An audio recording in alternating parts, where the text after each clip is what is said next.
સૌથી પહેલા તો મને મોદી સાહેબના નેતૃત્વ, અમિતભાઈ શાહ સાહેબના માર્ગદર્શન અને જે બીજી માર્ચથી લઈને 7 મે સુધીના 2.5 મહિનાના ગરમીના સમયમાં જે ભારતીય જનતા પાર્ટીના કાર્યકર્તાઓએ કડે પગે રહીને જે મહેનત કરી છે એના ઉપરથી મને પૂરો વિશ્વાસ છે કે બનાસ વતી અમે ભારતીય જનતા પાર્ટીનો વિજય મેળવી અને એક કમળ જરૂરથી મોદી સાહેબના ચરણોમાં જરૂરથી અર્પણ કરીશું। क्या प्रकार कार्यक्रम आपने जीत बाद मारा प्रदेश अध्यक्ष श्री कीर्तिसिंह वाघेला जिल्लाना अध्यक्ष श्री जे रीते बात करी ए रीते राजकोटनी दुखद घटनाना कारणे अमे कई विजय सरघस नहीं काढीए अने जे प्रजाजनोए मतदारोए जे दीकरी तरीके मने जे आशीर्वाद आप्या छे एना उपरथी पूरो विश्वास छे के बनासमांथी અત્યાર સુધી કોઈ પણ ઉમેદવારને ન મળ્યા હોય એટલા વોટ રૂપે આશીર્વાદ બનાસવાસીઓ મને આપશે એવો મને પૂરો વિશ્વાસ છે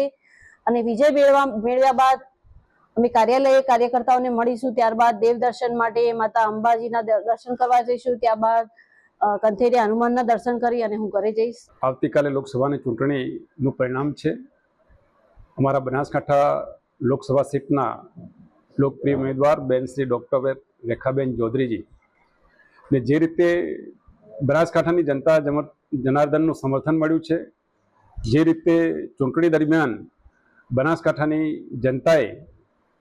આવકાર આપ્યો છે, સમર્થન આપ્યો છે, સહકાર આપ્યો છે, એ જોતા બહુ ચોક્કસ વિશ્વાસ સાથે કહી શકીએ કે આવતીકાલે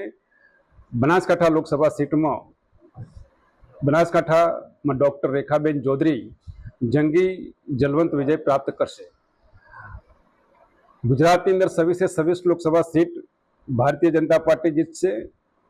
અને ગુજરાતની જનતા મોદી સાહેબને ફરી દેશના વડાપ્રધાન બનાવવા માટે ગુજરાતની અંદર 26 સીટ જીતી અને હેટ્રિક થશે એમાં કોઈ શંકાને સ્થાન નથી। અમારા પ્રદેશ અધ્યક્ષ સી આર પાટીલ સાહેબે રાજકોટની અંદર જે ઘટના ઘટી છે એ દુઃખદ ઘટના છે, એમાં સૌ ભારતીય જનતા પાર્ટીના કાર્યકર્તાઓ આ દુઃખની ઘડીમાં સંવેદના સાથે દુઃખ વ્યક્ત કરીએ છીએ। સાથે આ વિજય સરઘસ નહીં ગાઢવું, ફટાકડા નહીં ફોડવા, ઉજવણી નહીં કરવી, ફૂલહાર નહીં કરવા, આ નિર્ણય અમારા પ્રદેશ અધ્યક્ષ સાહેબે કર્યો છે, જેને અમે બનાસકાંઠામાં પણ અમારા વિજયને અમે એકબીજા કાર્યકર્તાઓ શુભકામનાઓ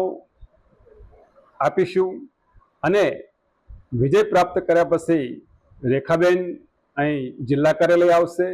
દેવ દર્શન કરવા માટે જશે અને પછી પોતાના ઘરે જશે, જ્યાં એમનો પરિવાર એમનું સ્વાગત કરશે। કોઈ પણ જાતનો વિજય સરઘસ